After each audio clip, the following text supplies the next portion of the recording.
Yes, so welcome guys again to our second live stream. Today we are going to be talking about human child trafficking, child abuse and marriages, and I'm having an amazing panel today. I'll just let you guys to say something. I think I'll go by name, and then you can introduce yourself. Tell us what you do. If you're representative of an organization, you can tell us what your organization does, and then from there we'll continue. So, Winnie, do you want to start?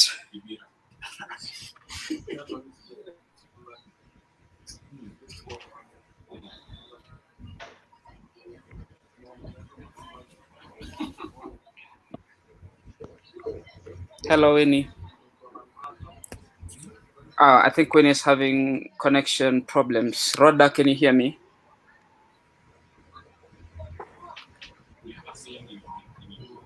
Rhoda, your audio is having issues.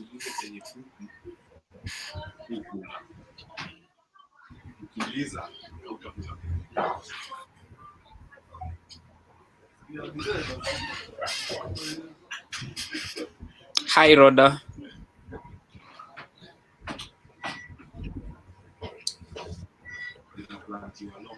Meanwhile, I think I hope I'm not the one who's having audio issues. If you can hear me, please just let me know. Yeah. So I think Rhoda, your mic is on mute. Hi, Martha Sunda. How are you?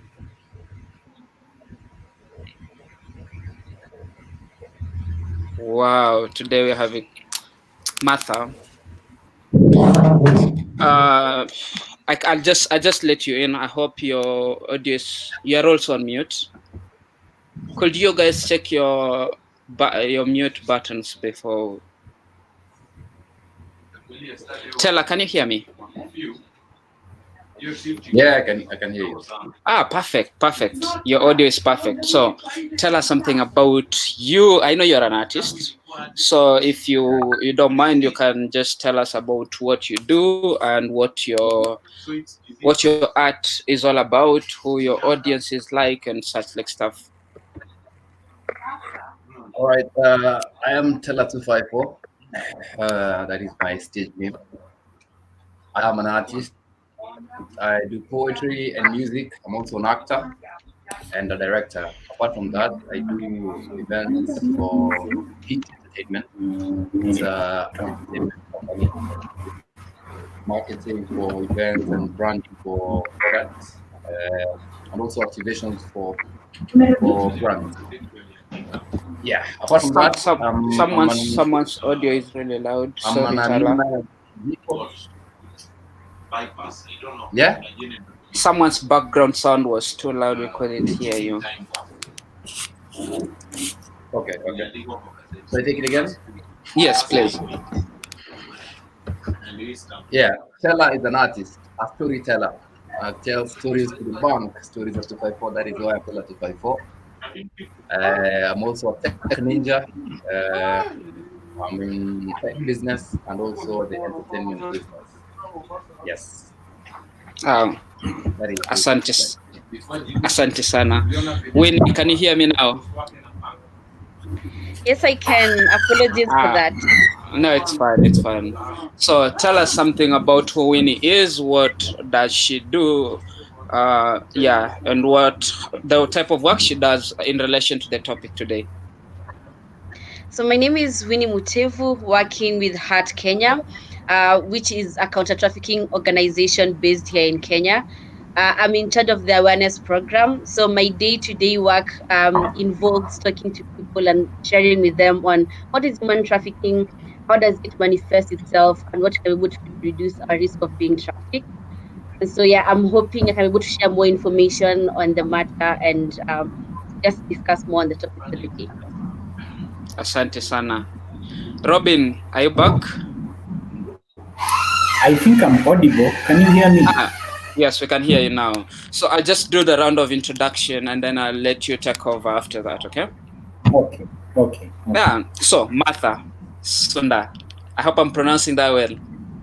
Yes, you are. Perfect. So tell us, please, tell us something about you and the type of work you do. Okay, my name is Martha Sunda. I work at Healthline Kenya as the executive director. At Healthline, we exist to stop child abuse. So we run the National Child Helpline 116 service, accessible for free by dialing 116 from anywhere in Kenya. So we listen to the concerns of children and we respond to them. We link them to service providers and we follow up with them to ensure that their issue has been resolved. And we do this in partnership with the government of Kenya through the Department of Children's Services. And obviously, therefore, we work with various other partners, including Heart, I'm happy to see them here, and other organizations who provide the services directly to the survivors of child abuse. So this topic is really personal, and we look forward to a healthy discussion today. Thank you so much, Martha. Hi, Rhoda.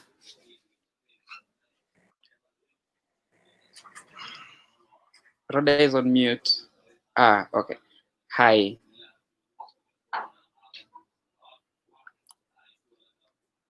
Rhoda, we're having problems with your audio.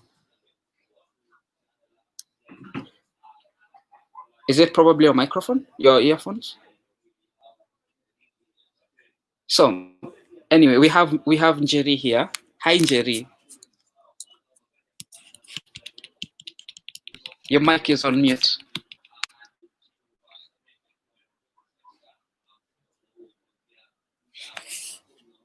Yes. How are you?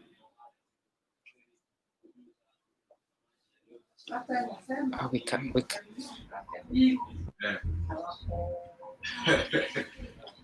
Njeri, are you there? Okay, I think she's also having problems with the with the audio. Martha, how are you? So we have two Marthas on the screen, by the way. One is from Childline and the other one is from Peace Network, who are the ones organizing this. So I'll go with the Martha from Peace Network. Hi, Martha, how are you? Good morning. Morning, how are you? I'm fine, how are you? I'm good, glad to have you here. Can you hear me? Yes, we can hear you. I'm fine, can you all hear me? Yeah. Okay, thanks so much.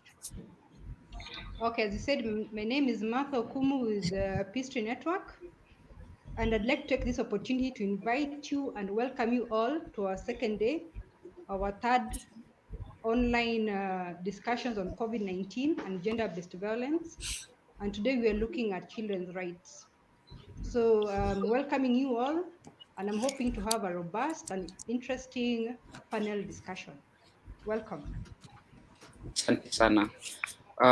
So I don't know if Njeri's network is okay now, your audio, because we can just finish with you and Rhoda, and then I hand it back to Robin.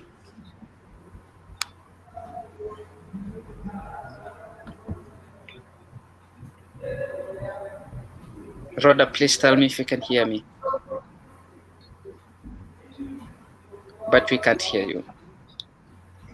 Okay, so before, as I'm going to contact them and we're just going to sort that out, I'll let Robin take over as I help them set up, okay? Robin, please. Okay, awesome.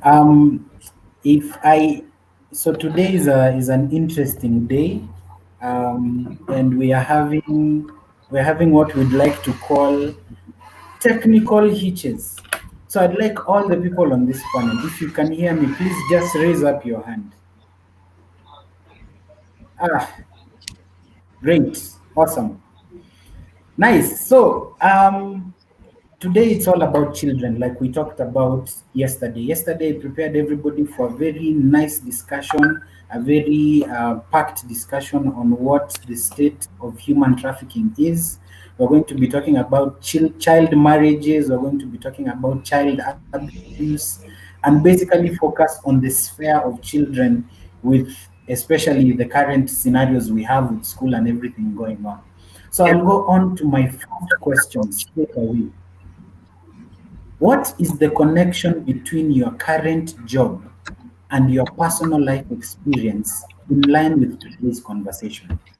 What is the connection between your current job and your personal life experience in line with today's conversation? And I would like the very able Winnie Mutevu to start us off with her answer and response to this question.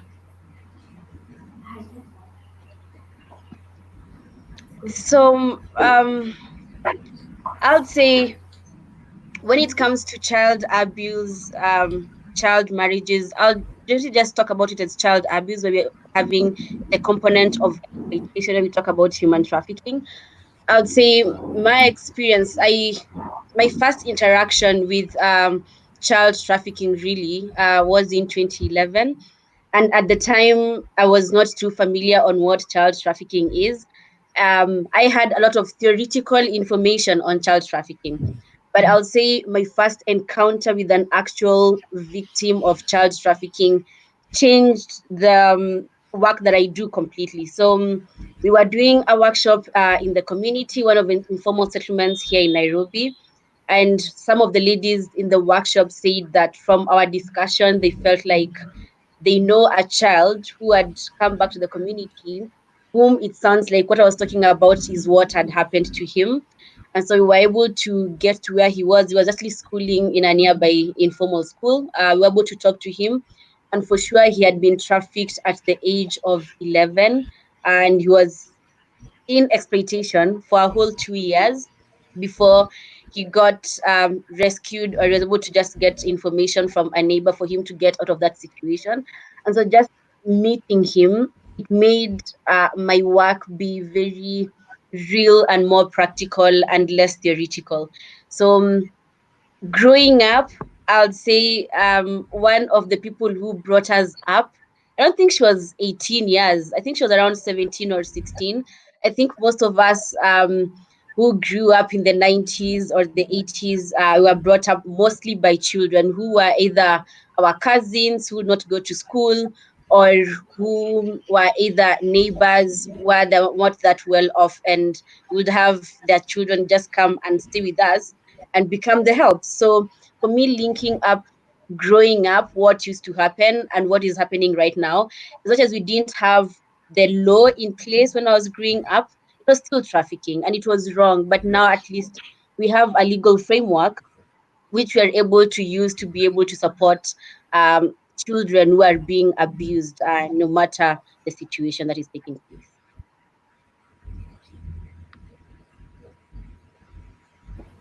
Great.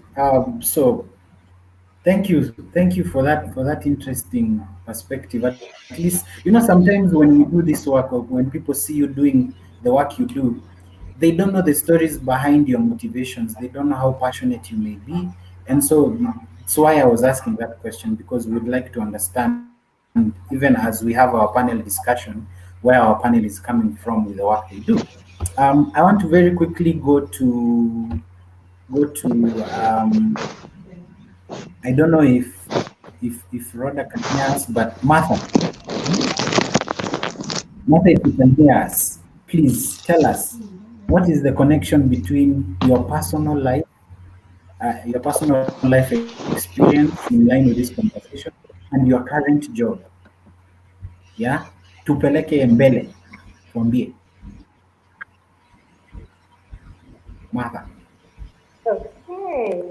I am a mother of three children, and as any parent, I worry about the safety of my children in their house, outside, in school, in church. So I want to be sure that my children are safe. And in the same breath, to also extend the same to other children. So when I'm doing my work at Childline, I am thinking if my children are not safe, then other children are not safe either. So how do I change Martha, that narrative? How do I make the your world a volume is a better bit place for low. my children?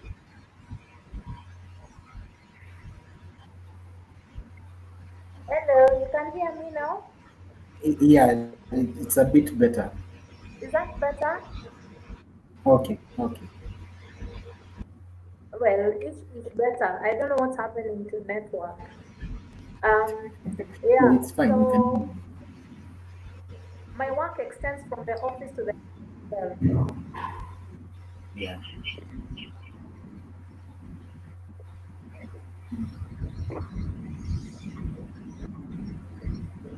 We Are you can hear better you. now? Yes. Just proceed. I can't hear anybody. I can just see smiles. We can hear you.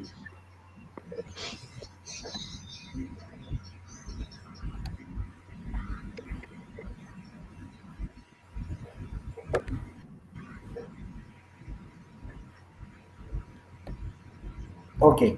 So Great. let's. Yeah. So Okay. now you can. Yes. Yes. Hey,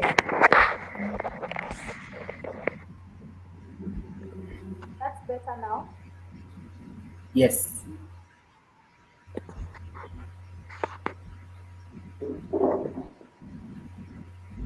Okay. I don't know what happened to the network. Maybe we try again after someone else. Okay. Okay. So I'd jump straight to Njeri. Njeri, Yes. um, please tell us, Yes. in your own words, what is Mm-hmm. the relationship between your current job Mm-hmm. and your personal life experience in line with today's discussion? Today we are talking about children, human trafficking, child marriages, child abuse. We are focusing entirely on the children's sphere. So we want you to tell us what the connection is between your current job and your personal life experience in line with today's conversation. Jerry Omwego, First, please. my name is Njeri Ramigwe from Musikimia, where we run a rescue shelter for women and children that have been survivors of gender and sexual and gender-based violence. So obviously, that is my job. Yes. It involves a lot of rescue of children, especially who have been in abusive relationship. I mean, in abusive relationships with their parents or their neighbors. They've been victims of sexual violence. So how do I connect that with I'm a mother, and I'm a mother of teenagers. Like I have small children, but as well as I have teenagers, both adopted as well as my own. My daughter is 15, and she has two sisters who are 16. And for me, and this is I was just reading the statistics that these are the right ages where girls often get, maybe Hart would actually say this is correct, but where girls often get trafficked. And I remember the other day I came home and I couldn't find them, and I was completely panicked. I guess based on my job, I had a moment of panic because they always tell me, "Mom, you're going to the mall," or "Mom, we're going here," and I thought every bad thing that I go through, that was just running in my heart. And when they came home, I was loud and I made a lot of noise, and they were all like, "We went to the shop." But because of the things I get to see every day, sometimes they bleed onto my actual life, and it's always worst case scenario. I never think anything like, oh, they could have just walked to the shop and they didn't necessarily have to tell me they've gone to the shop. But it just kind of bleeds into you because you see so much, the worst part of humanity, really. And in actual fact, after this webinar, there's a child that we've been to. I don't know whether you saw that video, and it really really hurt my heart yesterday. The kid who's being abused by his parents, and actually after this webinar I've already spoken to a child officer. Nini, we're actually going to rescue that child. So you can see it does relate. It hits very close to home. Yeah. Okay, awesome. Um, I wanted to root in back Martha, but it seems she still has a few technical issues. So I will jump right straight through to definitions. So we are talking about child abuse. We've mentioned it extensively in our introductions and in the work we do. But what is child abuse and who are the perpetrators? You know, when you get to hear the word perpetrators, you imagine that perpetrators is it can't be connected to children. Yeah. So when we hear child abuse, help us define child abuse.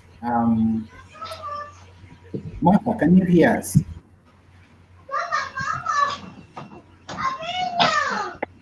Okay, okay. So um, let's let's all have our mics mute. There's a child in the background somewhere. Okay. Let's start with you, um, Winnie. Child abuse. I would like to break it in a very simplified manner just for anyone to be able to understand. The same way adults have rights, children also have rights, and theirs are even simplified to the level where they also have a right to play, a right to be able to interact with their peers, a right to education, to shelter, to parental care. So when you're looking at children rights, it becomes abuse when one violates any of those rights. And the abuse might be psychological. It's you always insulting this child. It's you always just, I don't know. We have people who can abuse you physically and psychologically, and also just you denying them their rights to be able to socialize and be able to grow and develop. Just looking at the entire being of a child developing in all the stages, when we have someone who is intentionally interfering with that process, be it you having them work, be it you having them not go to school, be it you for sure using insulting words or just things that will just bring the child down, that can easily be called child abuse. When you're looking at how we're able to define it within law, but how we're able to just simplify to look at when I have my child and or I've taken another person's child and I'm having them work in my home as my domestic help, that is you're abusing that child's rights. Or even you're a teacher, you're in school and you keep on beating these children, you're also abusing those children or just insulting them. So in the simplest way, that's how I would define child abuse. Okay. Um, Jerry, is there anything you'd like to add on the context of the definition of child abuse? Probably also broaden it out into what perpetrators of child abuse look like. Who are they when we talk about perpetrators of child abuse? I think she has covered a lot about what child abuse is, but let me add on to sexual abuse, that children are abused sexually a lot by what you're naming as perpetrators, and perpetrators range from the actual parents of the child. Yes, parents are also some of the perpetrators who do child abuse. When you deny a child their rights, even as a parent, yeah, we could even go all the way to religious abuse, financial abuse, even that is meted upon children. And then you go all the way to perpetrators being neighbors, people that live in your house. Most of the perpetrators of child abuse really are people who interact with the child a lot. Child abuse, really, 98% of that should be mostly people who are around the child, the neighbors, the uncles, the aunts, the relatives, around. It's hardly people who are out there. That happens occasionally where you can hear a child was kidnapped or things like that. But most of the child abuse is actually perpetrated by people around the child. So yes, the perpetrator could be you and me. Yeah. When we broaden and look at it, yes. Anybody who takes away the right of children to be children. You can imagine what a child is supposed to be: carefree, young, happy, free, laughing, playing. That is a jovial child.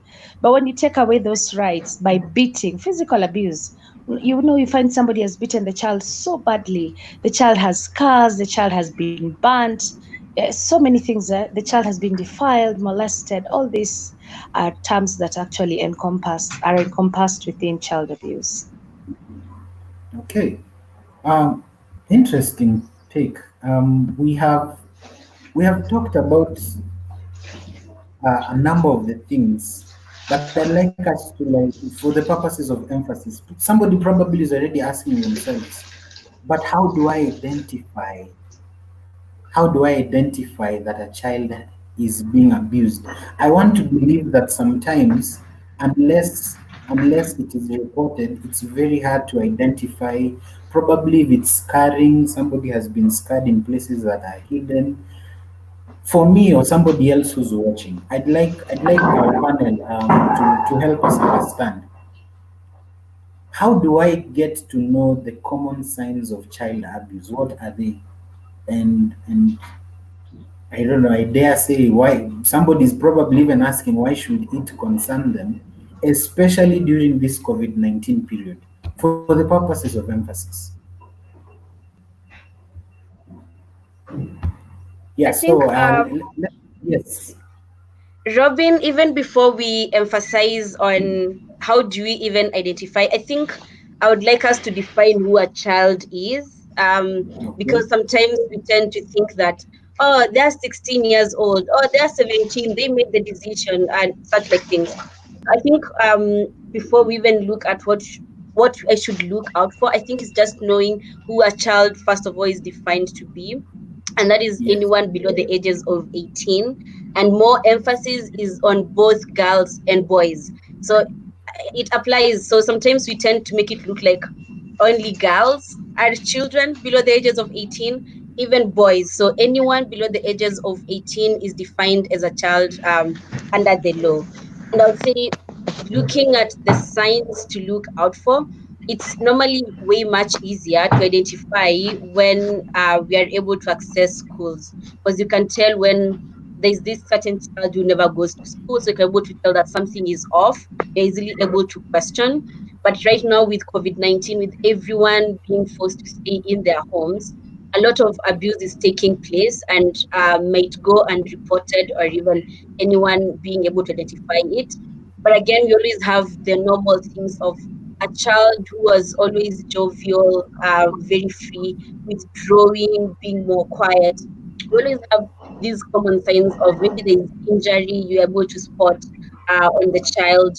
Um, Basically, just being able to monitor the activities they are being engaged in, or if you're able to hear. Sometimes you just have adults who are abusive. You can even hear them beating the children, or even just screaming or shouting at them. So some of them are very easy to spot, but others, if it's psychological or it's being done within the homestead, might go unnoticed during this period when all of us are in our homes. So I think it's just once you see something that is outside the norm, just speaking out. And I would say outside the norm, with us having to think about what we've normalized that is still not okay.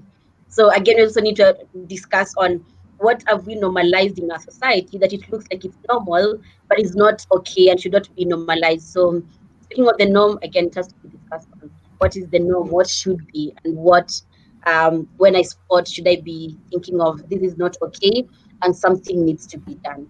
And I think you always say when it comes to identifying, so long as you notice something, there's a red flag, just speak out.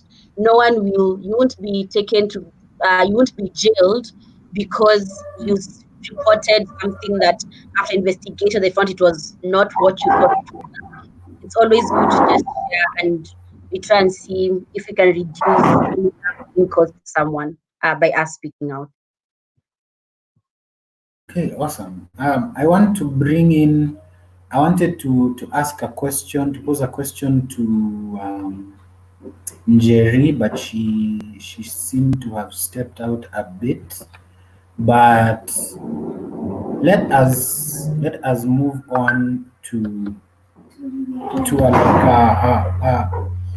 a barrier, a next part of the conversation.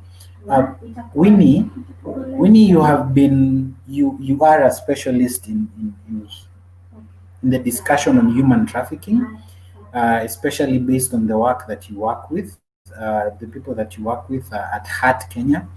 I would like you to tell us, child trafficking. Uh, what is its linkage with labor exploitation? Can a child be trafficked because of labor? And if so, what kinds of labor are attached to the question of child trafficking?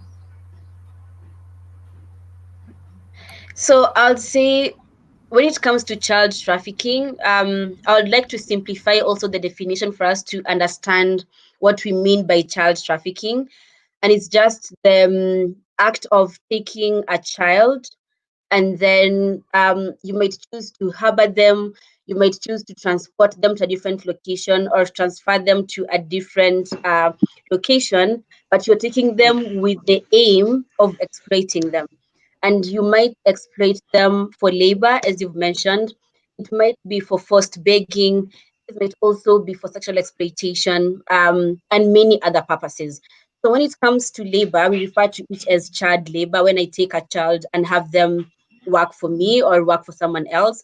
And so in this one, you'll find children are working in different industries or sectors, if you may call them. So finding children working at construction sites, it might be their role is just fetching water or just carrying the sand or the stones to the construction site.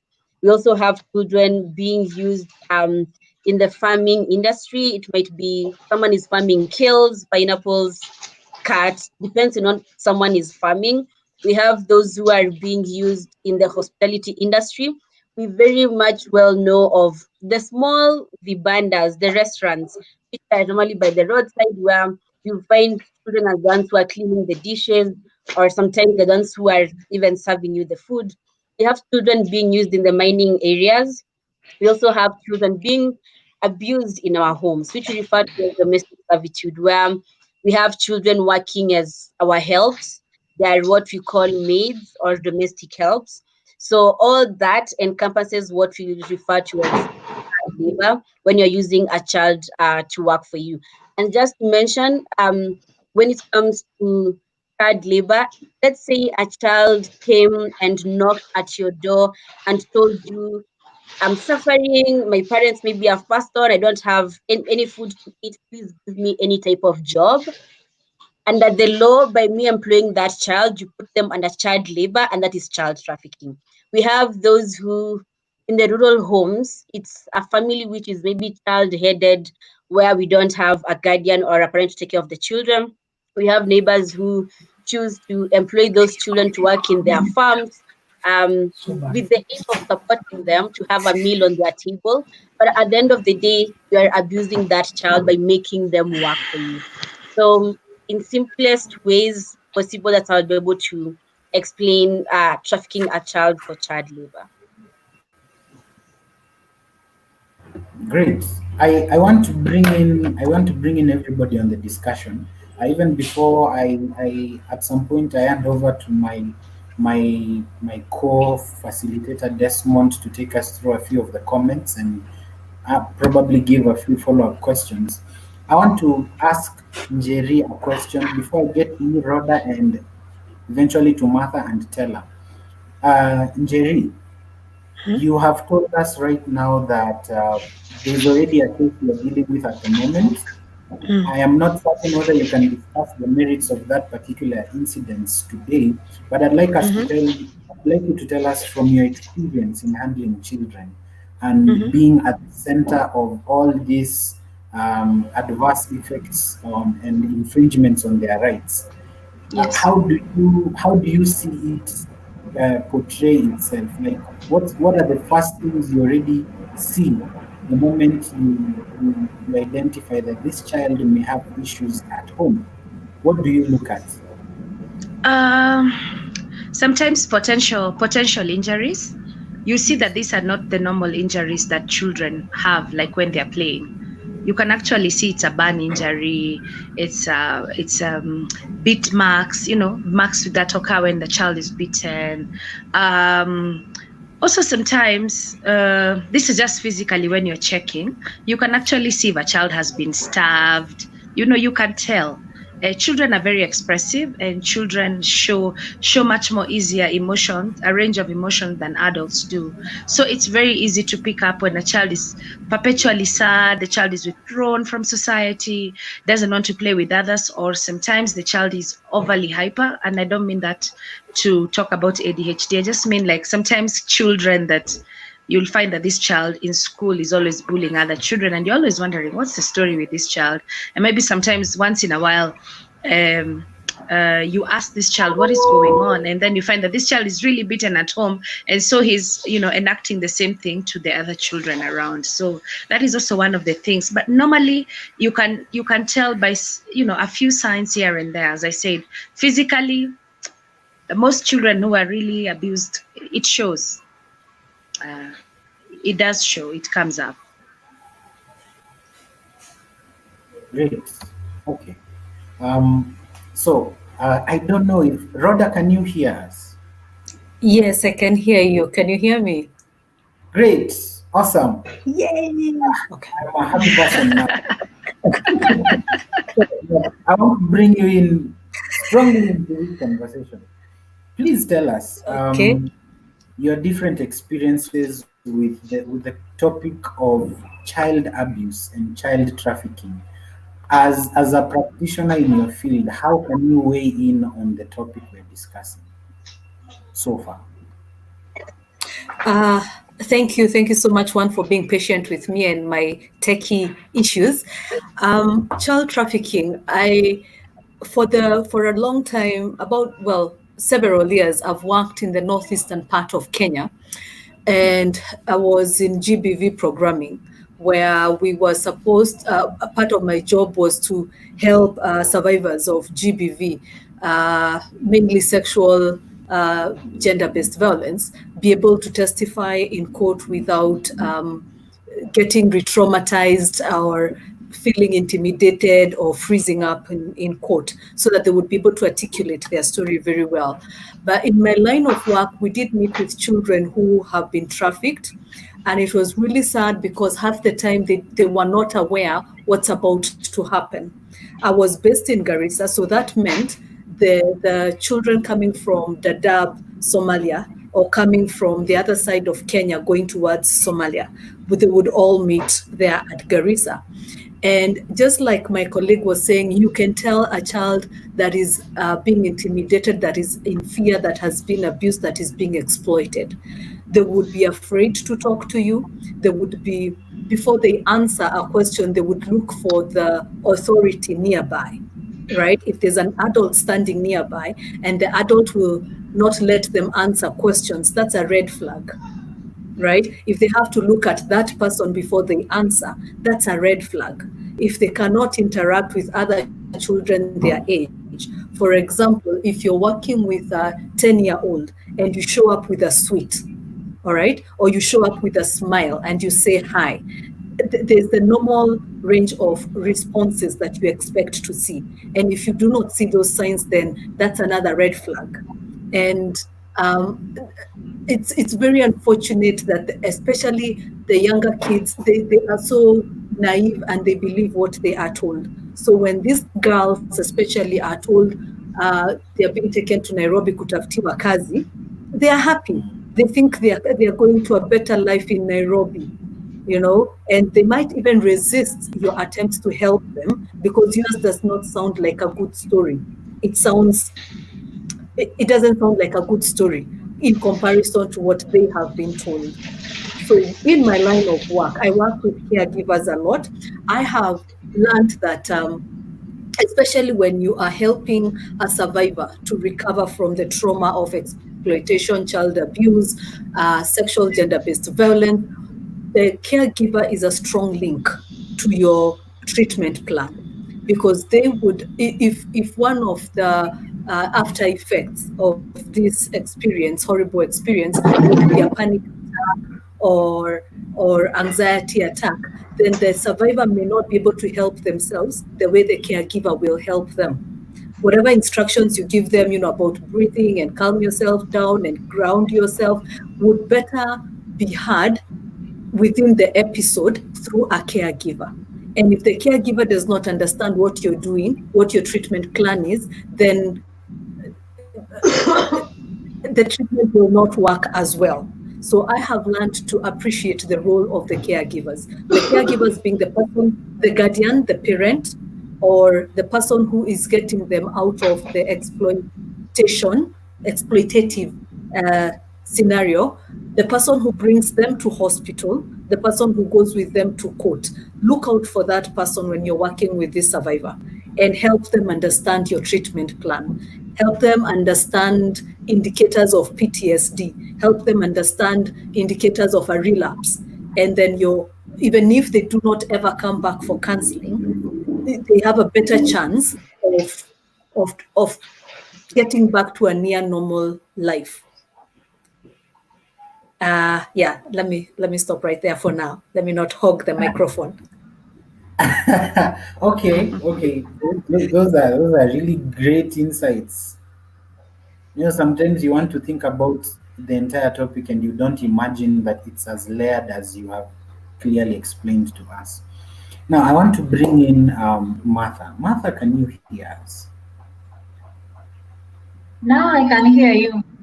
Perfect. Awesome. Yay. The congregation said amen. Amen. Yeah. So I want to rope you into the discussion because I feel like in the beginning you didn't have the chance to give us a lot of the context of where you work and how your work is structured. And All right. I want to do that before we go into probably a series of conversations carried out by Desmond on what is going on in the comment section and what people are saying, and also a performance from the very talented, very capable, very able Teller 254. Yeah. So I'm sorry, there's a lot of noise somewhere where I am, but I'm sure you can hear me. So, Martha, tell us what is the topic? Child abuse, child marriage, child trafficking, human trafficking. What are your thoughts? How is it contextualized with your work? Are there any experiences you feel when you explain them to us, they will enrich the discussion we're having? Tupeleke mbele. Okay. So I had said earlier that I work for Childline Kenya, and at Childline Kenya we exist to stop child abuse, basically. And we do that with the government of Kenya through the Department of Children's Services. So as part of our work, we provide the opportunity for children and other people in the society to reach out through telephone or internet-based services and to be able to report any issues concerning a child. Some of those issues that are reported are of child abuse, some of them not, but have the potential of ending up in abuse. And so we have counselors who receive those calls and listen to the concerns and develop a treatment plan with those children and are able to facilitate them to access the services they require. Now, some of the reports that we receive of child abuse include sexual abuse, physical abuse, child labor, child trafficking, child prostitution, the whole thing, abduction, abandonment, and it is heartbreaking completely when we receive those cases. And sometimes by the time it is being reported, it is too late and the child has died and things like that. But what we have learned over time is that all these forms of abuse have an aspect of, most of them, not all of them necessarily, some of them have an aspect of neglect, that the child lacked a certain level of protection or attention from a caregiver. In this case, the caregiver, as one of us well explained earlier, could be the parent. It could be someone else like the house worker. It could be a teacher who has responsibility over the child at that point. It could be the religious person who also has responsibility over the child at that point. That they were not keen enough to ensure the child was well protected, or they were not keen enough to hear and observe certain things around the child that might have given pointers that the child is not well, or is in a situation of vulnerability, so to speak, or that someone took advantage of their position of authority over the child, for example, as their teacher, and forced them into a certain kind of thing, which ends up being abuse, like sexual abuse and other exploitative situations. And or that someone, because of their relationship with the parent of the child, hurt the child to get back at the other person. So these are situations that children find themselves in, and being vulnerable or weak, so to speak, then they are taken advantage of, or they are hurt, and they might not have the opportunity, the strength, the knowledge to be able to fight back. And sometimes they wouldn't even know that it is abuse because of the setup within which they live. So certain cultures, for example, have no problem with FGM. Here we call it FGM as a child rights issue. In certain communities, that is their way of life. So this child has been born, raised in that community. How do you show up to tell them FGM is child abuse? They wouldn't understand you. So this kind of a person, child, would not necessarily call you to say, I have been abused. Because some of them actually demand that at my age, it's time for the FGM because I am due for marriage and things like that. So all those things interfere in the process of managing children and just ensuring they're in a safe environment and are clear or safe or protected from child abuse. So that is the place or the space where Childline Kenya comes in to provide a platform or platforms where children can just talk about something that concerns them. Sometimes they don't know it is abuse, they just know I am bothered by this issue, so let me talk to someone. And as you explore the issue with them, then you find this child actually is abused or might get abused because of the situation they're in, and so you're able to respond in good time. And that also gives you opportunity to educate the child or the adult who is calling about the laws of the land, what such reactions mean, to just educate them in case they don't know the whole picture, they just wanted to talk to someone. So that is the work that we do really at Child, and I've listened to what my colleagues have spoken about, child trafficking and all those other forms of abuse. And yeah, this is a place where we find synergy, therefore, to work together to make sure all children are protected from harm. Yeah, back to you, Robin.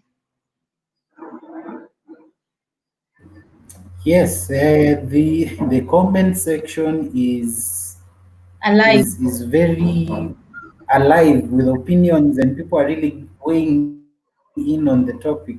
I'd like to hand over to Desmond to take us through that particular segment of the comments, because there's a lot I'm seeing there that needs to be reacted on. And immediately after that, we'll have a performance by the one and only Teller 254. After which we will continue with the discussion and delve a bit deeper into the question of child abuse on as it affects boys, girls. What are the biases? What are the indifferences? What are the cultural contexts that we are dealing with when we are talking about the entire topic? So Desmond Ogubi, over to you.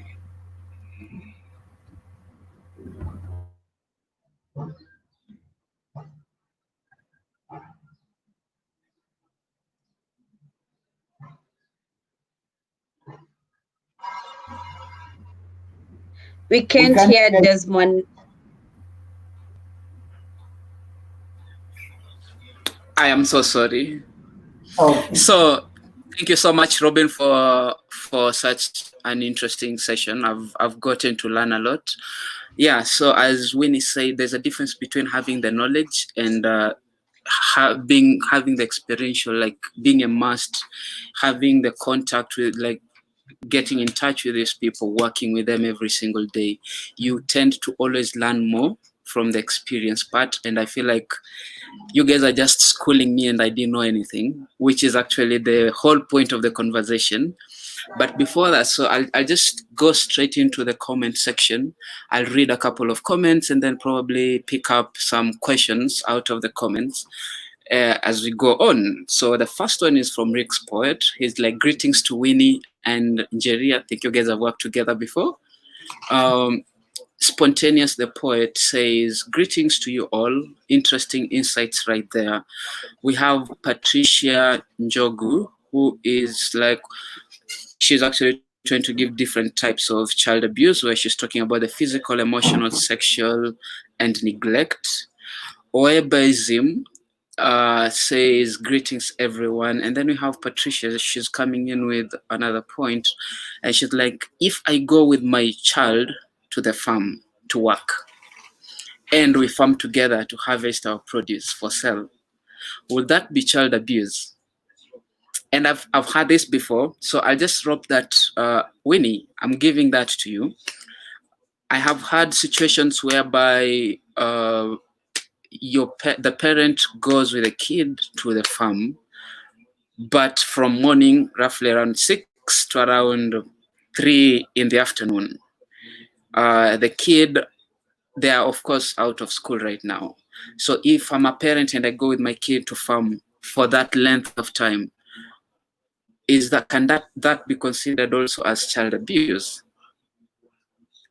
I'll let you answer that before I continue. I would have loved to have had feedback from Martha, Childline, on because they get to identify all these cases.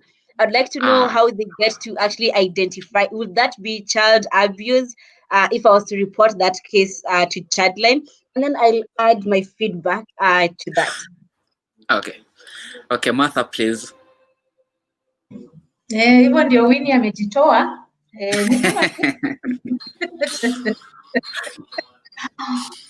Okay, that scenario presents it's a gray area. So you have to look at it through other lenses as well.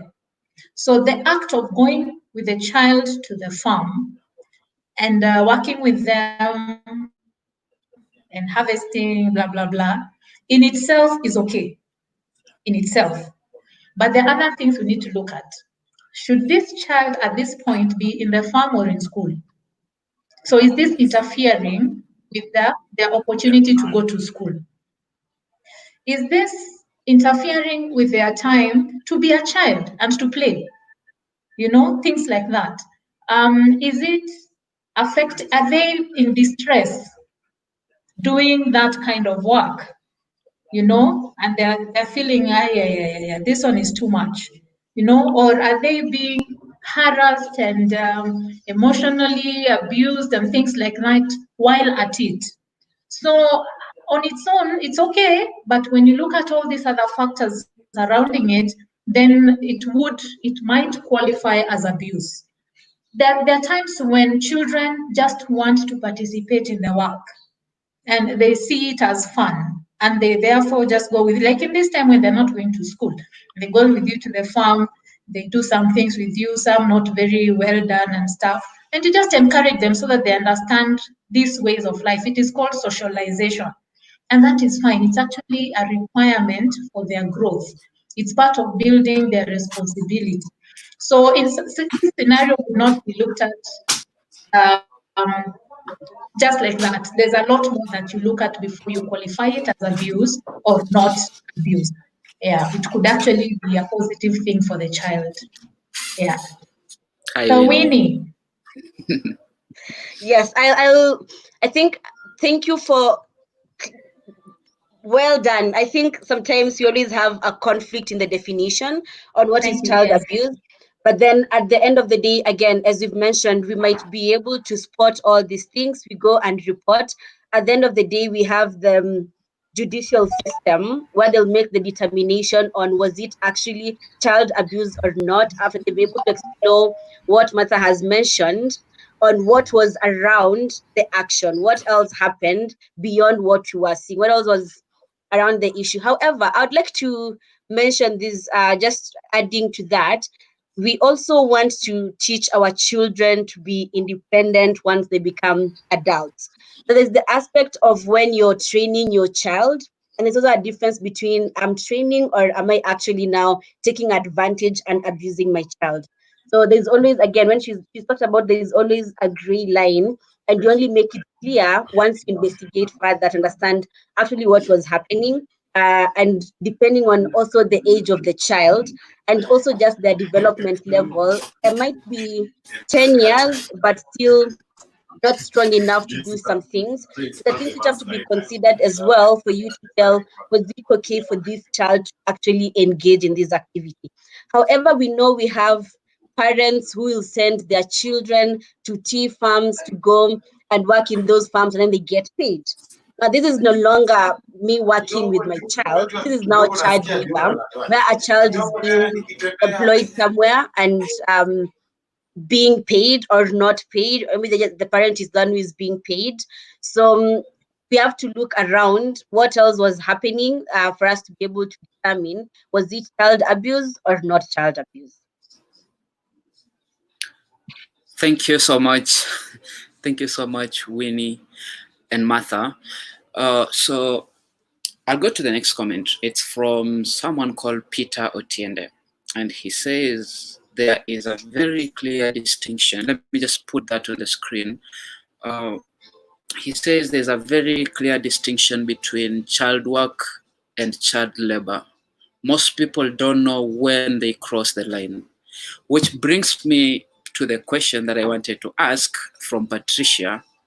And please feel free to answer if you have an answer to the question, because I don't know who exactly to direct it to. And she's like, I would love to know more about child work and the difference from child labor. I feel like I also need to know the difference, honestly. Anyone, you can go. Anyone who's comfortable answering the question can go first. Maybe to start us off, but I think Childline Kenya, again, this falls squarely on your table. But maybe to start us off, I'd like, one of the things I take into consideration is whatever work the child is doing, is it appropriate to their age, and is it growing them? Are they growing from the experience of that work? Or are they getting into distress? Are they suffering? Is it inappropriate to their age and body size maybe? And are they happy to do it? Is there a moral reason, a moral and ethical reason for it? For example, house chores. House chores, and you see, if you told a 14-year-old to wash their room, clean their room, wipe it with a mop or a duster, is that appropriate to their age? Is it helping them grow? Are they getting socialized? Are they working in the direction of becoming independent adults, right? And so that helps for me to explain child work. Child labor, on the other hand, just like our colleague has explained, is it taking them off school? Is it taking them off their friends and other activities that would grow them? Is the child in distress? Is it hurting them physically, socially, emotionally? Is it hurting them? Because if a child, if a child is in the setting where they need to go and collect firewood, and they go and get 5 pieces of stick according to their age, 5 pieces of sticks, that is okay. It is coming to help cook. But if they do this all day, right? And now they have back pains and they have injury on their back, and now there is a problem. And if someone else is gaining from their labor, then it is exploitation. But feel free to add, Childline. Martha has left. Martha, yeah. However, can I just add? Sorry, thank you. Okay. Sorry. Can I just add that there's a difference between chores and actual labor? When you give a child and you just tell them, wash the dishes, let me just simplify, wash the dishes, and you can see clearly this child is struggling to wash the dishes, or this child is struggling to wash the house. or clearly this child cannot even hold a djembe, then you know that this now borders, verges onto exploitation. And when you start exploiting, then that is where we get into labor. You know, you cannot say that you not give child chores because you're afraid that that is abuse. But chores should also go with the age. Very important. I can tell a 14-year-old, wash the house, wash the dishes, see you, or wash your clothes, or things like that. Clearly, a 5-year-old has no business washing clothes. So if you find a 5-year-old struggling there, unless I'm washing the clothes with him and he's happily playing with the soap and, you know, just getting into the water and, you know, just this is a happy time. You can see this child is enjoying all this. That is different. So chores and child labor are completely different. When you work a child for an hour, for let's say from 9 till 3 or 9 till 4, surely that is child labor. Because a child needs to go out and play, child needs to go out and socialize with other children, child needs to maybe even go just sit in urban settings where they watch cartoons and things like that. But if you're denying a child all these things so that they can go out and work, then we are looking at child labor in simpler terms. Over to you, Martha. I don't think I have anything to add. You girls have done a very good job there. Brilliant girls. Very well said. Asante sana. So I'm going to read 2 or 3 comments before I put Robin through again. So this is from Rachel Stephanie, and perhaps I can bring in Jerry. Okay. She's asking, what do you do? Let me just put that on the screen, please. She's asking, what do you do when you realize a child is being violated? And is it wise to get involved, really? And if you do, how exactly do you do it, especially now that many children don't have masks on yet? COVID-19 is here on the rise. What do you do when you realize a child is being violated? My first instinct would be actually talk to the child, because the child, irrespective of what you think, children have opinions and children know. Like, you just talk to the child. After that, if you know it is somebody around, if the parents are the go to your nearest child officer, because sometimes it's not also very, how do I put it? You can't do it. You can't be, there are things that are out of your scope of knowledge, should I say. Call Childline, actually. Call them. They have their 116, call Childline if you feel like this child is violated and it is out of your scope or you don't know what to do. There are numbers you can call. Go to the chief's office. There is a child officer there, report to the chief.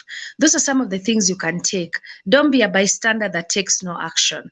You know, don't be a bystander that is seeing a child is being violated and you know, as an adult, you can tell something is wrong with this child. What do I do? Be a positive bystander.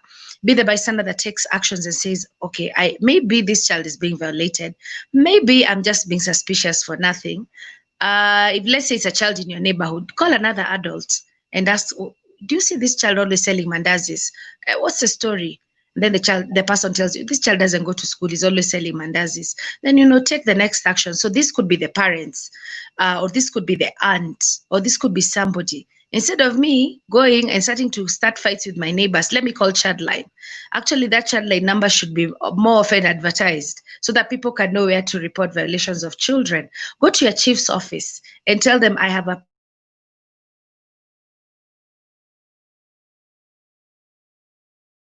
basically want to be of help. Can you take a look at this matter? So yeah, that is very, very important. And in terms of how exactly do you do it, I think I've answered that. Especially now that many children don't have masks on, yet COVID-19 is on the rise. Does that mean you're afraid of helping because the child doesn't have a mask and you're afraid that the child could be COVID-19 positive? Or I'm not understanding. Is that what they mean? Do you think that's what they mean? I think up to a certain age, children are not supposed to wear masks as of yet because they can't breathe properly. So yeah, and it will interfere. Anyway, trying to get a 6-year-old to wear a mask is in its own another matter, or even if they will stay with that mask. But as I said, if you feel like you're afraid, just go to the chief, call Childline. They will know how best yet to, to to work with that. So if you're afraid that maybe you will get a contagious disease or whatever, just report to the relevant authorities. At least you will have done your part by being a good bystander. I think I'll return that to any other person in the panel that would want to, further add on to something. Anyone who has anything to add, please feel free. Yes, Desmond, allow me to comment on the first part of the second question.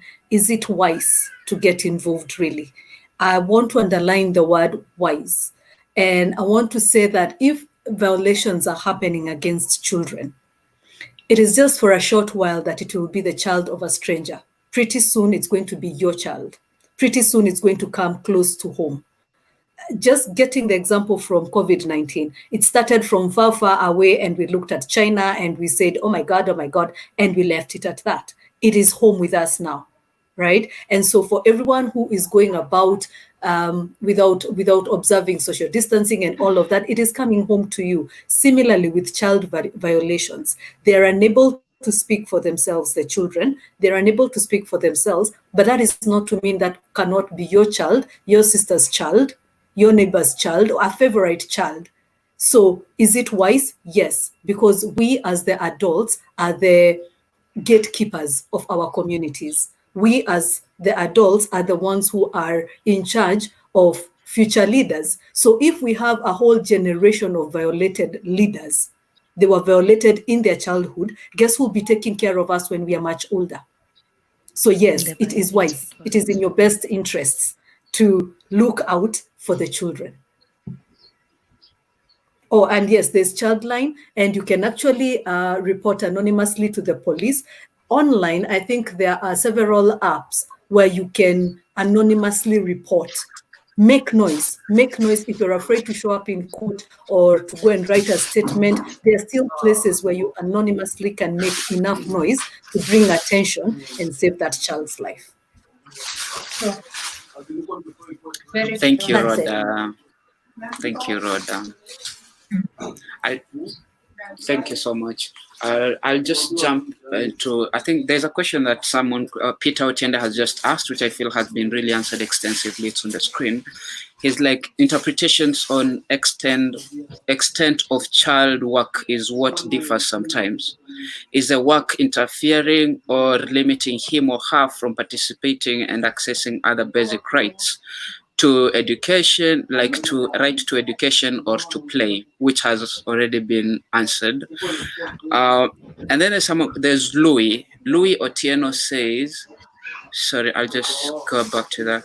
Louis Otieno says the discussion is all to also capture online child protection, especially now that children are using internet to learn as they are homeschooling.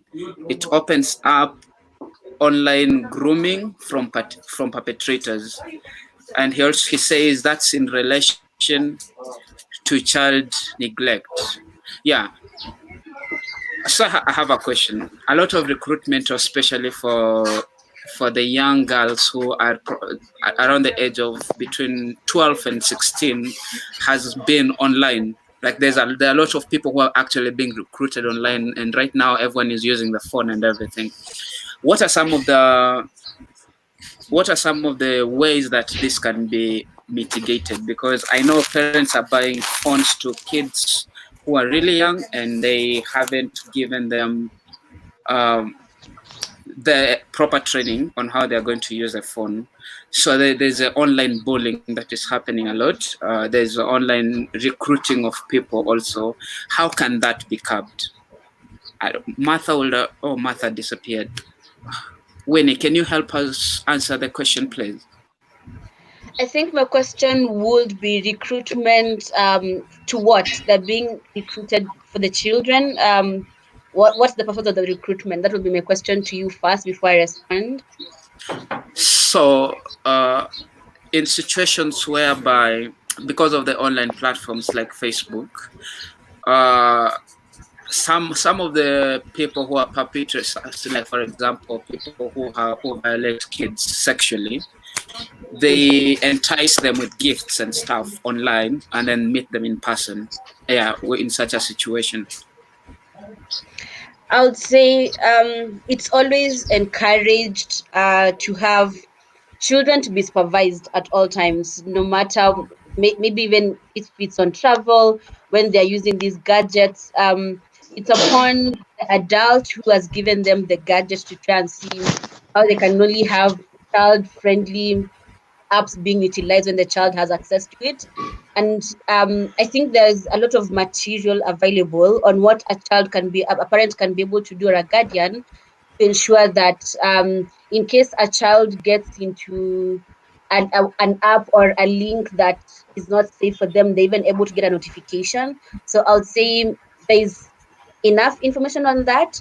But I always say I think the best way to prevent these things from happening is trying and educating the children on what is child abuse, when is a touch not okay, when is a form of communication not okay, when should be able to speak out, when do you feel uncomfortable, and what does that actually mean, and what can you be able to do in case this happens. That way a child is able to speak out, because sometimes you'll find these things will pop up as an advertisement. Once you click on it is when you access all this information. So how well informed is your child to know that some content is not okay, and is able to report to the person who's given them the gadget for them to take action. But it's just a lot of information sharing to our children for them to be able to actually make critically think and make some decisions, be able to speak out. But I would say we for sure have a rise currently on sex trafficking, mostly looking at the children through the use of the online platforms, and with children being in their homes. I think, as Martha and Jerry had mentioned, the perpetrators are rarely strangers. It's people that they know. Sometimes the people are doing the grooming. It's the cousins. It's the parents. The aunties, people around them are grooming them to actually make money out of children being used for child pornography. Children, we know there's a lot of abuse happening online. So again, a lot can be done, but when they're in their homes, it means most of us have no way of being the first responders at that point, because they're hidden from us. Unless now it's just neighbors noting that this child really comes out, and looking at the red flags you had mentioned before, them to be able to just report and have action taken if there's abuse taking place in those homes. Asante sana Winnie. So May I I'll add come back something? later. Oh, please add something. Yes. Yeah, I want to add something to what Winnie has said.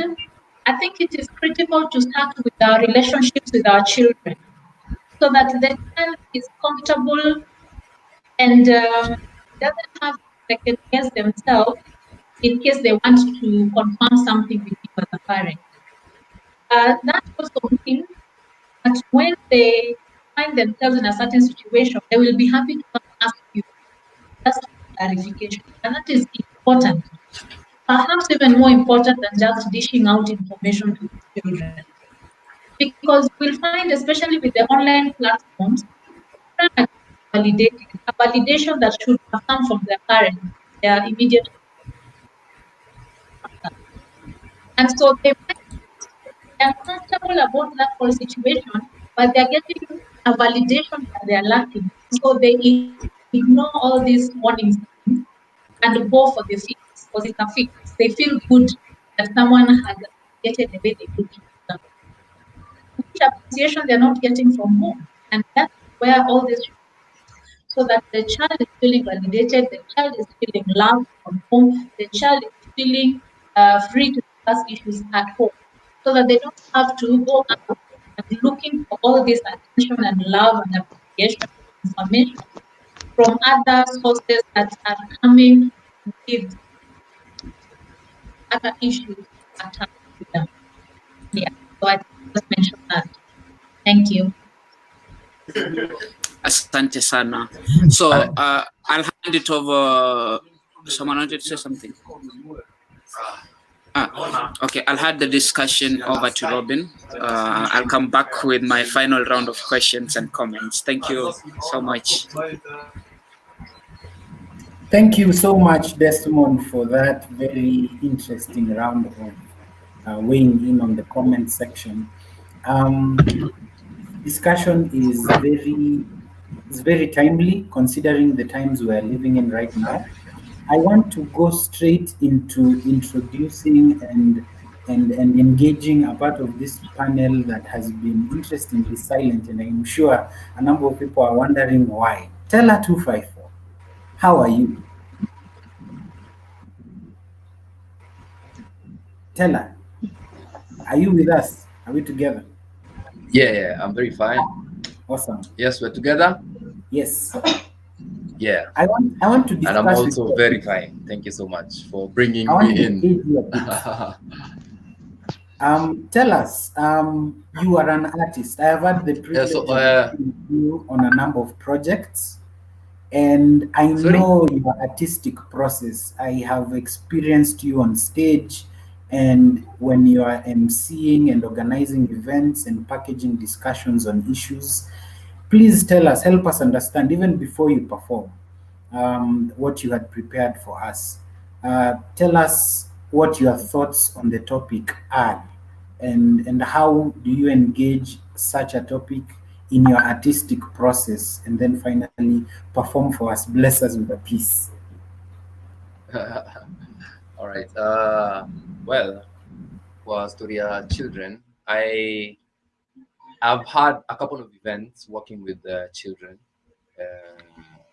It's called a Shining Stars Network, which basically gives children a platform to showcase what they have. And in this, we've interacted with so many children in the country, but mainly in Nairobi, because we've only been doing it for a couple of months before the corona hit. And in this, I've come to learn so much about children and what they're passionate about, how you can help them, how to deal with different kinds of children. Because for the space that we are in, we also get children who have different kinds of disabilities, and they all have different ways of opening up. And so it's not direct. There are different approaches that you can talk to them so that they can fully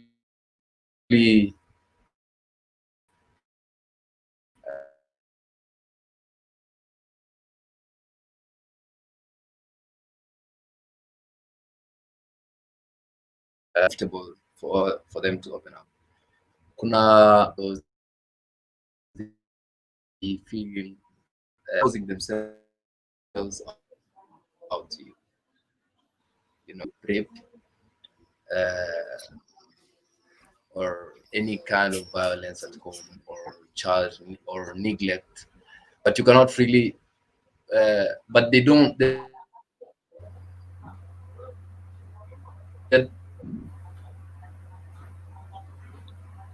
Tell her you're breaking up.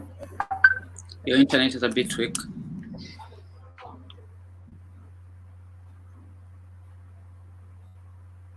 Tell her. they don't feel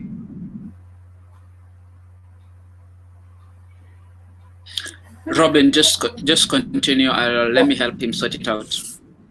Okay. So I want to engage even as we wait for Desmond to sort out Teller, we want to go into the last leg of the discussion. And we've talked about child marriages, we've talked about child abuse, we've touched on cultural contexts, but we haven't talked about mental health and how this affects children in the case of human trafficking, child marriage, and child abuse. So I'd like to pose a question to our panelists.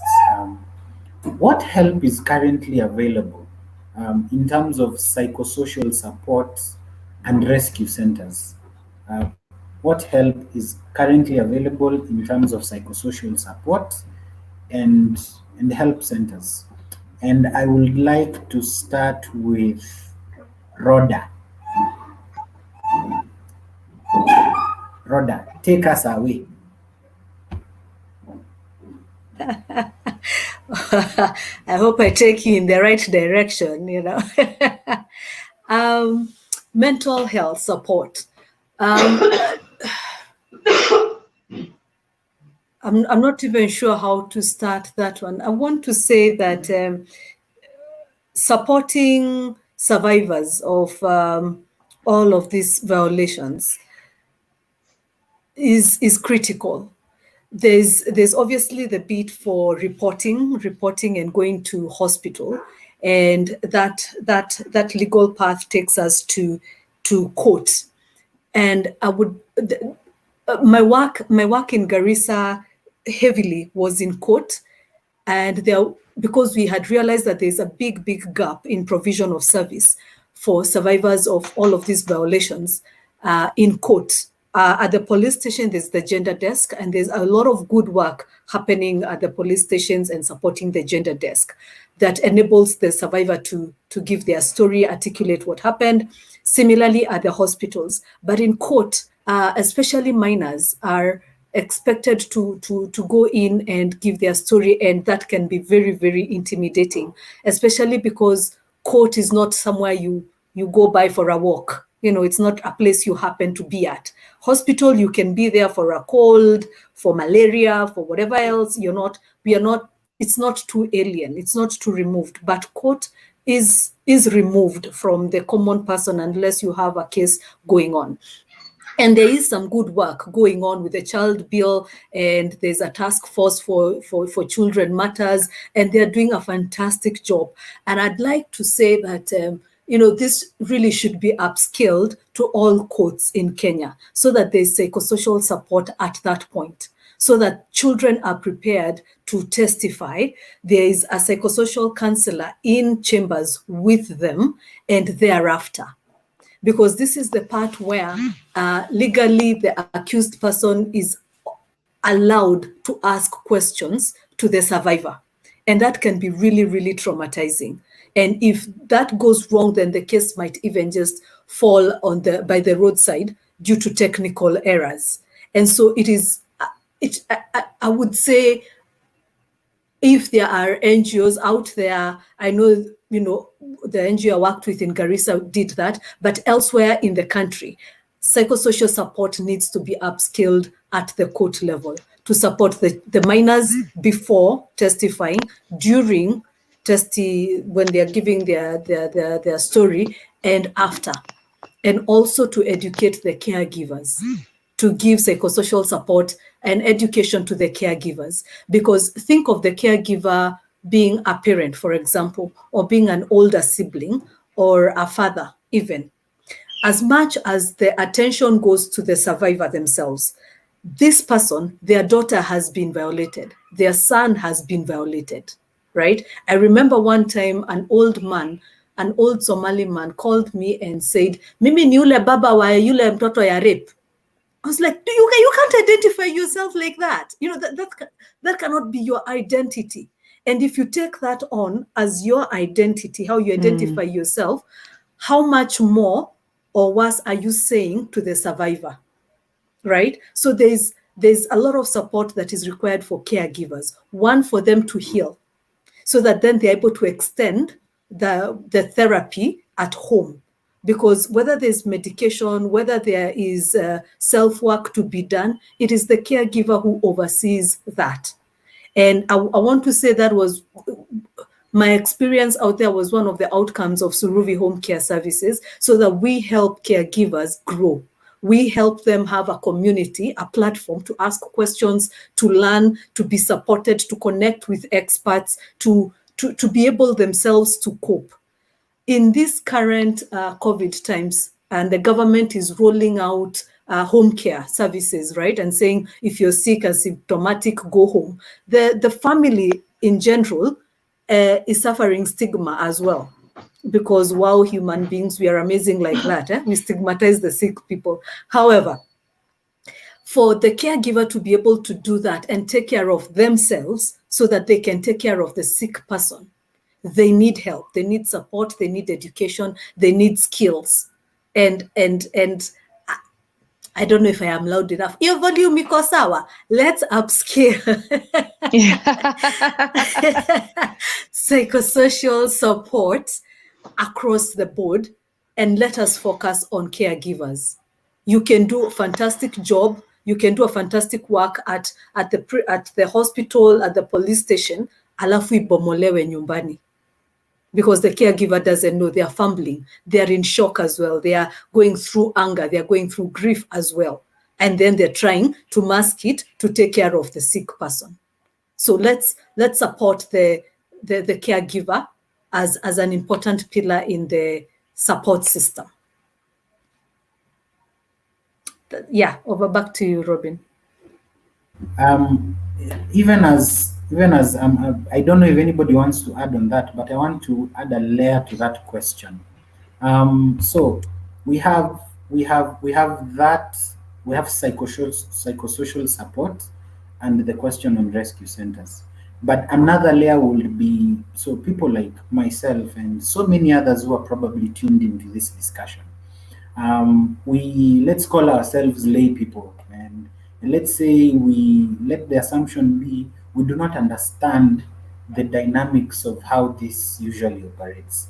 So how do I plug into the invisible gap between survivors of these forms of GBV, child abuse, and all these things, and that gap between these people and mental health experts? How does that play out? What can I do? What actions are available for me, a person who is watching this discussion and feeling, wow, there's so much I didn't know about this topic. But then how do I plug in?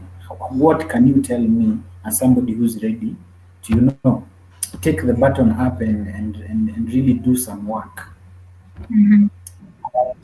Let me start with you and Jerry. Jerry, have you heard my question? Hello, Jerry. Okay. Martha. Yes. Yes. Okay. I will start from all forms of abuse, as we have discussed them today, have a mental health aspect to them. So they will not only affect a child physically, but they will almost always affect them emotionally as well. And that leads us to mental health. So when we are responding to these issues, we have to look at a child as a whole being, and not just the event or the incident that has happened. And so when you're responding to a child, you will be looking at their physical safety or well-being. You'll be looking at the legal aspect of that incident, situation. And most importantly, you'll be looking at the mental situation or condition of the child and respond to all these aspects. And there's a fourth one, spiritual, which is usually silent but very key as well.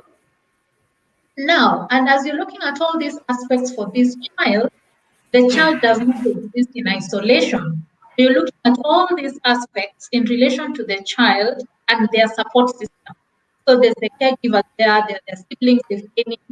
You have the school and the fellow pupils or students in the school. So it's larger than just the child and the incident.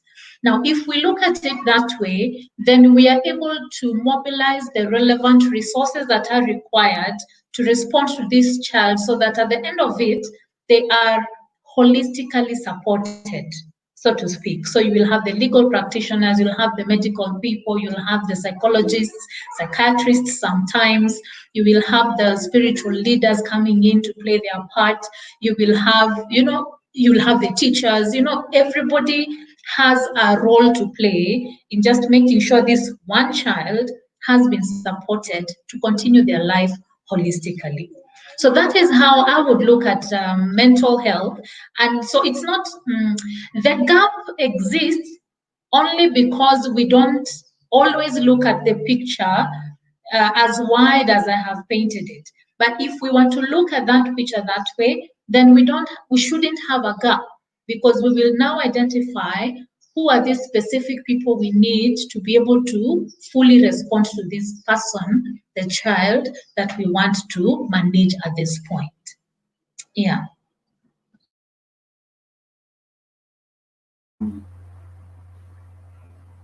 Rhoda, do you want to add something?